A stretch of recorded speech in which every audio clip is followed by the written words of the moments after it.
भंडारा जिले के पवनी लखानदुर दो तालुकाओं में सिंचाई लाभ वाले क्षेत्रों के लिए गोसेखुर्द बाई नहर से 20 साल पहले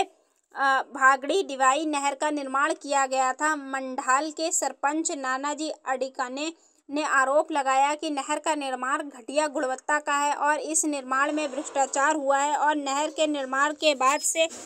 पिछले 20 वर्षों से मांडल और ओपारा के किसान परेशान हैं। इस नुकसान के संबंध में हम पिछले 3 वर्षों से गोसेखुर्द डिवीज़न बहाई पवनी के अधिकारियों से शिकायत कर रहे हैं, लेकिन अभी तक नहर का काम भी नहीं हुआ है। किसानों और हमने बार बार संबंधित विभाग से मुआवजे की मांग की है, लेकिन आज तक 1 रुपये का भी मुआवजा नहीं दिया गया है, बल्कि इन अधिकारियों ने हर साल नुकसान पहुंचाने में कोई कसर नहीं छोड़ी है। मांडल के सरपंच नानाजी अडिकने ने सरकार से मांग की है कि नहर के कार्यों में हुए भ्रष्टाचार की जांच की जाए और नहर के कार्यों को सुचारू कर किसानों को रबी सीजन के लिए पानी देकर कैसे सुजलाम सुफलाम किया जाएगा, इस पर भी जनप्रतिनिधियों को ध्यान देना चाहिए। मी नानाजी अडकिने, सरपंच ग्रामपंचायत मांडळ या नात्यानं संबंधित विभाग आणि शासन प्रशासन व लोकप्रतिनिधींना सूचना करतो की आपण पाहू शकता हा टेल डिवाय गोसेखुर्द डावा कालवा हा इसवी सन अंदाजे 2003-04 मध्ये याचं खोदकाम झालेलं आहे आणि या ठिकाणी खोदकाम हा निकृष्ट दर्जाचा झालेला आहे। मी 2023 पासून सरपंच या नात्यानं पाटबंधारे विभाग बाई गोसेखुर्द डावा कालवा यांना 2023, 24, 25 मध्ये या खोदकामाच्या संबंधानं आणि शेतकऱ्यांच्या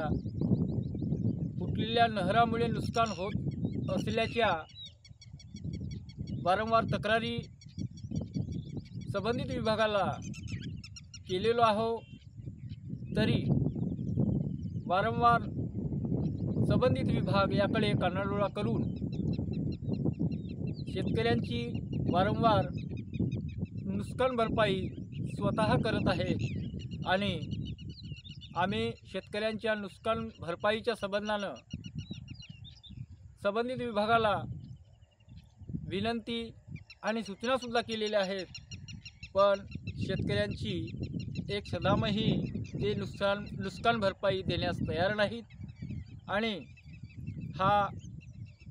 बांधकाम एवढा निकृष्ट दर्जाचा असून शासन याकडे कानाडोळा करतो आणि या ठिकाणी अतोनात भ्रष्टाचार झाल्याचा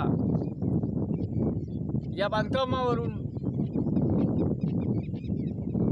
लक्षात येत आहे की या ठिकाणी खऱ्या अर्थानं भ्रष्टाचार झाला असावा, तरी संबंधित विभागानं आमच्या तक्रारीकडे दुर्लक्ष करून हिटलरशाहीचा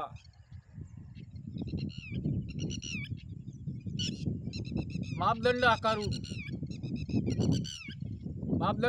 हिटलरशाहीचाच मापदंड म्हणता येईल, कारण आमच्या सूचनांकडे ते नेहमी दुर्लक्ष करतात आणि शेतकरी मेला काय जगला काय याची पर्वा न करता आमच्या तक्रारीकडे ते दुर्लक्ष करत आहेत आणि आमच्या शेतकऱ्यांची हा नहर बनला त्या तारखेपासून खूप नुकसान होत आहे। तरी शासनाला आणि लोकप्रतिनिधीस माझी विनंती आहे की आता तरी हा फुटलेला टेल डिवाय नावाचा मायनर आहे हा दुरुस्त करून आणि शेतकऱ्यांच्या शेतामध्ये पाणी कसं जाईल त्या व्यवस्थित पाठचाऱ्या करून शेतकऱ्यांना या गोसधरण डाव्या कालव्यांचा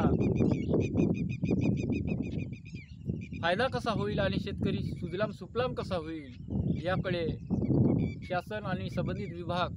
तसेच लोकप्रतिनिधींनी लक्ष द्यावे एवढी मी विनंती करीत आहे।